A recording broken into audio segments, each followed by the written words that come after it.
চায়ের সঙ্গে খাওয়ার জন্য এই রকম মুচমুচে নিমকি যদি বাড়িতেই বানানো যায় তাহলে কিন্তু বাজার থেকে আর কেনার কোনো প্রয়োজন নেই। বাড়িতে আপনারা একদম কম উপকরণ দিয়ে মুচমুচে এই নিমকিটা বানিয়ে নিতে পারবেন। আর এটা বানানো কিন্তু খুবই সহজ। নমস্কার, কেমন আছেন সবাই? আশা করছি সবাই খুব ভালো আছেন, সুস্থ আছেন। মৌসুমী রকমারি রান্নাতে আপনাদেরকে আবারও একবার অনেক অনেক স্বাগত। প্রতিদিনের মতো আজও একটা সুন্দর রেসিপি আপনাদের সঙ্গে শেয়ার করছি। আর আজকের রেসিপি তো আপনারা দেখে বুঝতেই পারছেন, আর আওয়াজটা শুনুন।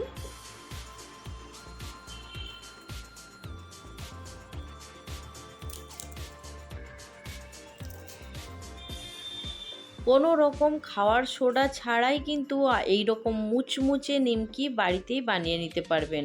আর এইখানে দেখুন আমি নিমকিগুলো ভাজার পরে সুন্দর করে একটা বয়ামের মধ্যে রেখে দিচ্ছি। আর এটা কিন্তু 1 থেকে 1.5 মাস খুব ভালোভাবে সংরক্ষণ করে রাখতে পারবেন। তো চলুন আজকের রেসিপিটা ঝটপট করে শুরু করছি। যদি ভালো লাগে অবশ্যই একটা লাইক দিয়ে দেবেন। আর এইখানে দেখুন আমি একটা বাটির পরিমাণ হিসেবেই এইখানে ময়দা নিচ্ছি। তো বাটিটা সবার বাড়িতে থাকে, ছোট বড় সেটা আপনারা অবশ্যই আপনাদের পরিমাপ করে নিয়ে নেবেন। তো আমি এইখানে একটা বড় সাইজের বাটির 1 বাটি পরিমাণে ময়দা নিয়েছি। আপনারা চাইলে এটা আটা দিয়েও কিন্তু বানাতে পারবেন, কিন্তু ময়দা দিয়ে খেতে বেশি ভালো লাগবে। তো এইখানে দেখুন আমি স্বাদ মতো নুন দিয়েছি। নুনটা দেওয়ার পরে এবার এর মধ্যে দিয়ে দেব 1 চামচ তিল। যদি কোনো দিনও নিমকির মধ্যে তিল না দিয়ে থাকেন অবশ্যই দিয়ে দেখবেন, যখন নিমকিটা ভাজার পরে খাওয়া হবে খেতে কিন্তু খুব সুন্দর লাগবে। আর এইখানে দেখুন আমি 1 চামচ কালো জিরে দিয়েছি, আর 1 চামচ এইখানে আজওয়ান নিয়েছি। আজওয়ানটাকে হাতে করে একটু ক্রাশ করে নিচ্ছি, তারপরে এইখানে ময়দার মধ্যে দিয়ে দেব। এইখানে কালো জিরেটা দিয়েছি, স্বাদটা কিন্তু অনেকটাই বাড়িয়ে দেবে নিমকির। আর আজওয়ানটা দিয়েছি, যখন এটা খাওয়ার সময় অনেক সময় একটু যেমন মনে হয় অ্যাসিডিটি, তো এই আজওয়ান খেলে কিন্তু এই অ্যাসিডিটি ভাবটা চলে যায়। আজওয়ান শরীরের পক্ষে খুব ভালো, সেই জন্য এইখানে দিয়ে দিয়েছি। তো সব শুকনো উপকরণগুলো সুন্দর করে দেখুন একদম মিশিয়ে নিয়েছি। এবার এইখানে একটা জিনিস দেব। এইখানে দেখুন আমি 4 চামচের মতো তেল নিয়েছি, রিফাইন তেল। তেলটাকে তবে একটু গরম করে নিয়েছি। আর এই গরম করার কারণে কিন্তু নিমকিটা একদম মুচমুচে হবে। আর তখন কিন্তু এর মধ্যে কোনো রকম খাওয়ার সোডা দেওয়ার প্রয়োজন লাগবে না। যখন নিমকির মধ্যে এই রকম ময়ান দিবেন তখন তেলটাকে একটু গরম করে নেবেন, দেখবেন তখন নিমকিগুলো একদম মুচমুচে হবে আর অনেক দিন পর্যন্ত ভালো থাকবে। তেলটা দেখুন আমি দিয়েছি, একটু সামান্য তেল বেঁচে গেছে, সবটা লাগলো না, তো সরিয়ে দিয়েছি। আর খুব ভালো করে ঠেসে ঠেসে এখন ময়ান দিয়েছি। আর ময়ানটা যখন সুন্দরভাবে দেয়া হয়ে যাবে, এই রকম মুঠো করলে এক জায়গায় জড়ো হয়ে যাবে। আর ওই মুঠোটা যখন ভাঙবেন তখন কিন্তু একদম ঝুরঝুরেভাবে পড়ে যাবে। তো এইখানে দেখুন সুন্দর করে ময়ান দেওয়ার পরে অল্প অল্প করে জল দিয়ে ঠেসে ঠেসে সুন্দর করে একটা ডো বানিয়ে নেব। তবে ডোটা কিন্তু একদম নরম হবে না আর একদম শক্ত হবে না, একটা মিডিয়াম ডো হবে। যেইভাবে আমরা আটা ময়দা মাখি রুটি পরোটা করার জন্য, সেই রকমই একটা ডো বানিয়ে নিতে হবে। আর অল্প অল্প জল দিয়ে মাখবেন, দেখবেন ডোটা সুন্দরভাবে রেডি হয়ে যাবে। তো এইখানে দেখুন আমি অল্প অল্প জল দিয়ে সুন্দর করে ডোটাকে একদম রেডি করে নিয়েছি। আর ডোটা রেডি করার পরে আপনারা দেখলে বুঝতেই পারবেন কতটা সুন্দরভাবে মাখানো হয়েছে। তো এইখানে দেখুন খুব সুন্দর করে ডোটাকে মাখিয়ে নিয়েছি। এবার একটা ঢাকা দিয়ে এখন 10 মিনিটের জন্য ঢাকা দিয়ে রেখে দেব। 10 মিনিট পরে আপনাদের কাছে ফিরে আসছি। তো এইখানে দেখুন 10 মিনিট যখন হয়ে গেছে তখন এটাকে খুলে আরও একবার হাত দিয়ে একটু ঠেসে ঠেসে মেখে নিচ্ছি। নিমকি বানানো সব থেকে সহজ পদ্ধতি, আর নিমকি বানানো খুবই সহজ। দেখুন এইখানে সুন্দর করে আমি একটু ঠেসে মেখে নেওয়ার পরে এবার এটাকে ভাগ করে কেটে নিচ্ছি। তো আমি এটাকে 4 ভাগে ভাগ করে নিচ্ছি। ভিডিওতে আওয়াজ দিচ্ছি আর বাইরে প্রচণ্ড পরিমাণে মেঘ উঠেছে আর খুব জোরে জোরে বিদ্যুৎ চমকাচ্ছে। তো এইখানে দেখুন সুন্দর করে এইখানে আমি লেচিগুলোকে পাকিয়ে নিয়েছি। পাকানোর পরে দেখুন এইখানে একটা বেলনা নিয়েছি। এবার বেলনা দিয়ে সুন্দর করে একদম পাতলা করে রুটির মতো বেলে নেব। প্রথমে আমি এইখানে তেল দিয়ে সুন্দর করে বেলে নিচ্ছি। এর পরেরটা একটা অন্য জিনিস দিয়ে বেলে আপনাদেরকে দেখাবো। তো দুটো পদ্ধতি আপনাদেরকে দেখিয়ে রাখবো, আপনাদের যেটা ভালো লাগবে সহজ মনে হবে আপনারা সেটাই বাড়িতে এইভাবে বানিয়ে নেবেন। তো এইখানে দেখুন আমি সুন্দর করে এখন একদম পাতলা করে রুটিটা বেলে নিচ্ছি। এখানে দেখুন সুন্দর করে একদম পাতলা করে রুটিটাকে বেলে নিয়েছি। তো দেখুন কতটা পাতলা রেখেছি, একদম কিন্তু সুন্দর পাতলা করে বেলে নিয়েছি। এবার একটা কাটার দিয়ে সুন্দর করে এখন রুটিটাকে কেটে নিচ্ছি। রুটিটাকে আমি এখন সুন্দর করে শেপ দিয়ে কেটে নিচ্ছি। তো আমি এই নিমকির শেপটা একটু ছোট ছোট শেপে কেটে নিচ্ছি এখন। আর পরের যে শেপটা দেব সেইটা একটু আলাদা করে শেপ দেব। অবশ্যই দুটো শেপই সুন্দর লাগবে দেখতে, সেটাও কিন্তু আপনারা আপনাদের পছন্দ মতন ডিজাইন করে কেটে নিতে পারেন। দুটো শেপই কিন্তু ভীষণ সুন্দর লাগবে দেখতে ভাজার পরে। তো আপনাদের যেটা ভালো লাগবে আপনারা সেটাই করে নেবেন। তো এইখানে দেখুন প্রথমে লম্বা করে কেটে নিয়েছি, আর তারপরে দেখুন আস্তে আস্তে একটু সুজির পিসের মতো কেটে নিচ্ছি। এই বরফির মতন যে নিমকিটা কেটে নিচ্ছি এটা দেখুন একটু ছোট সাইজ করেছি। আর পরেরটা যে করব সেটা একদমই বরফির মতন হবে। তো এইখানে দেখুন একদম সুন্দর করে কাটা হয়ে গেছে দেখতেই পাচ্ছেন। এবার এটাকে আমি সুন্দর করে তুলে নিচ্ছি, আর এটাকে তুলে থালার মধ্যে রেখে দেবেন। প্রথমটা মনে হবে জড়িয়ে যাচ্ছে, কিন্তু একদমই জড়াবে না। যখন তেলের মধ্যে দেয়া হবে নিমকিগুলো কিন্তু একদম সুন্দরভাবে ছেড়ে যাবে।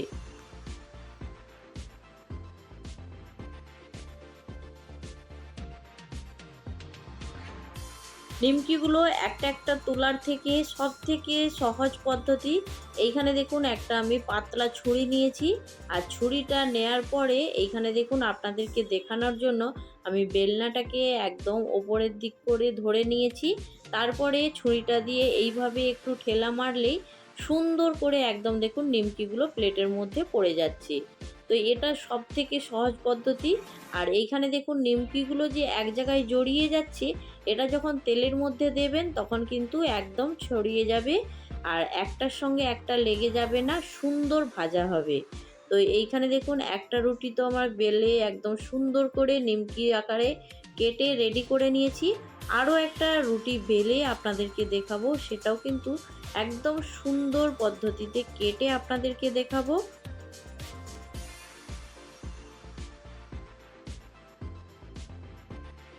চলুন তাহলে আর একটা রুটি বেলে আপনাদেরকে দেখাবো। তো এইখানে তার জন্য একটা দেখুন লেচি নিয়ে নিয়েছি। এবার আমি এর মধ্যে অল্প পরিমাণে একটু কর্নফ্লাওয়ার নেব। কর্নফ্লাওয়ার দিয়ে এই রুটিটাকে বেলে নেব। তো বাড়িতে যদি কর্নফ্লাওয়ার থাকে অবশ্যই কিন্তু কর্নফ্লাওয়ার দিয়ে বেলে নেবেন। এটাতেও কিন্তু সুন্দর নিমকিগুলো তৈরি হবে। যেটা আপনাদের পছন্দ হবে অবশ্যই কিন্তু সেটা দিয়েই বেলে নেবেন। তো আমি এইখানে দেখুন সুন্দর করে এখন এইখানে কর্নফ্লাওয়ার দিয়ে সুন্দর করে বেলে নিচ্ছি।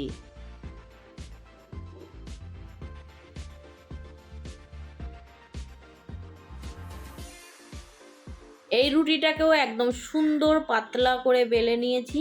আর যতটা সম্ভব পাতলা করে বেলতে পারবেন ততটাই কিন্তু পাতলা করে বেলে নেবেন। নিমকিগুলো একদম ফুলকো ফুলকো হবে, আর খেতেও কিন্তু ভীষণ সুন্দর হবে। তো এইখানে দেখুন আবারও কাটার দিয়ে সুন্দর করে এটাকে কেটে নিচ্ছি। আর এটা একদম একটু লম্বা শেপে কাটবো। আগেরটা ছোট ছোট বরফি আকারে কেটে নিয়েছি, আর এইটাকে একটু লম্বা শেপের বরফির মতো কেটে নেব।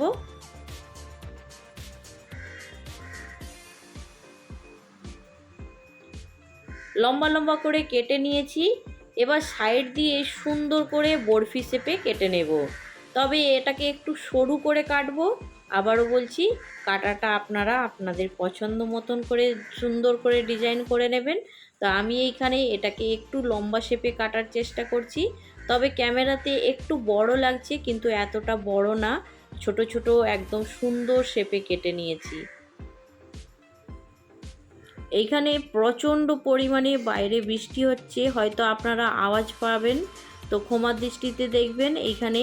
আর সুন্দর করে দেখুন আমি শেপ দিয়ে কেটে নিয়েছি একদম লম্বা লম্বা করে একটু বরফি শেপে।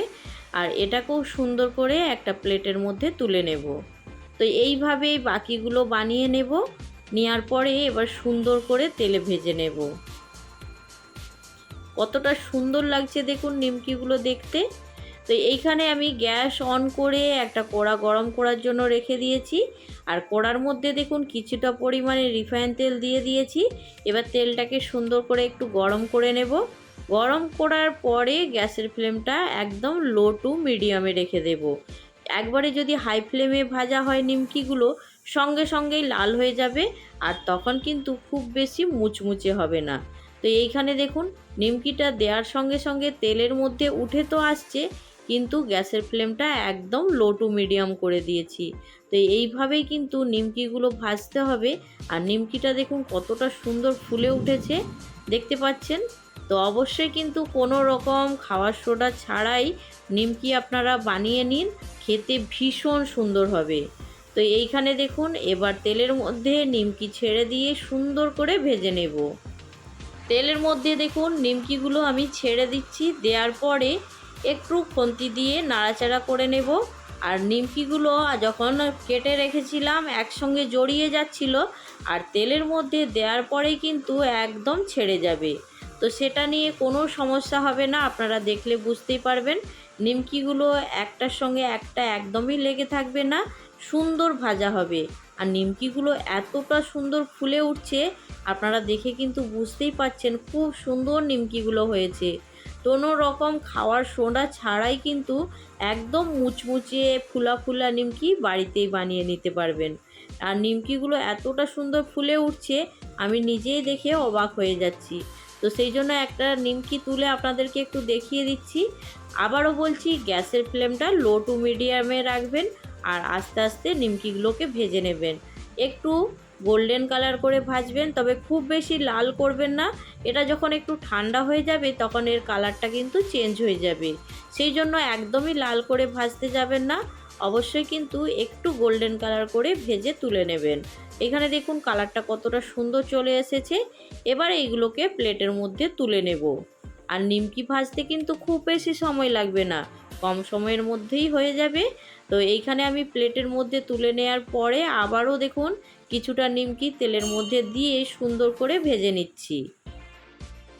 সামনে তো শীতকাল চলেই আসছে, আর এই শীতকালে চা খাওয়ার রেওয়াজটা কিন্তু প্রত্যেক বাড়িতেই চলে আসবে।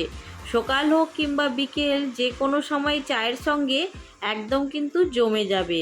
আর এটা কিন্তু বানাতে একদম কম সময়ের মধ্যে হয়ে যাবে। চা বসিয়েও কিন্তু আপনারা রেডি করে নিতে পারবেন। একদম কিন্তু মুখরোচক, সুন্দর খেতেও যেমন, আর বানাতে একদম কম সময়। আজকের এই রেসিপিটা আপনাদের কেমন লাগলো জানাতে কিন্তু একদম ভুলবেন না। ভালো লাগলে অবশ্যই একটা লাইক দিয়ে দেবেন। আজকে যারা প্রথম আমার চ্যানেলে ভিজিট করছেন, আপনাদেরকে যদি এই রেসিপির কোনো অংশ ভালো লাগে অবশ্যই কিন্তু আমার চ্যানেলটা সাবস্ক্রাইব করে আমার পাশে থাকবেন। বাইরে প্রচণ্ড পরিমাণে বৃষ্টি হচ্ছে, আর সেই বৃষ্টির আওয়াজ কিন্তু এই ভিডিওর মধ্যে ভেসে আসছে। আমি এখন ভয়েস দিচ্ছি, আর সেইখানে কিন্তু বৃষ্টির আওয়াজটা হয়তো আপনারা পাবেন। তো সেই জন্য অবশ্যই একটু ক্ষমার দৃষ্টিতে দেখবেন। আর আজকের এই রেসিপি আপনাদের কেমন লাগলো জানাতে ভুলবেন না। আর এইভাবে বানিয়ে আপনারা 1 মাস থেকে 1.5 মাস খুব ভালোভাবে প্যাকিং করে যদি রাখা হয় এয়ার কন্টেনারের মধ্যে কিংবা কোনো বয়ামের মধ্যে, তো খুব ভালো থাকবে। তো আজকের রেসিপি এইখানেই শেষ করছি। পরবর্তী রেসিপি নিয়ে খুব তাড়াতাড়ি আরও একটা নতুন ভিডিওর সঙ্গে দেখা হবে। সবাই ভালো থাকবেন, সুস্থ থাকবেন, বাই।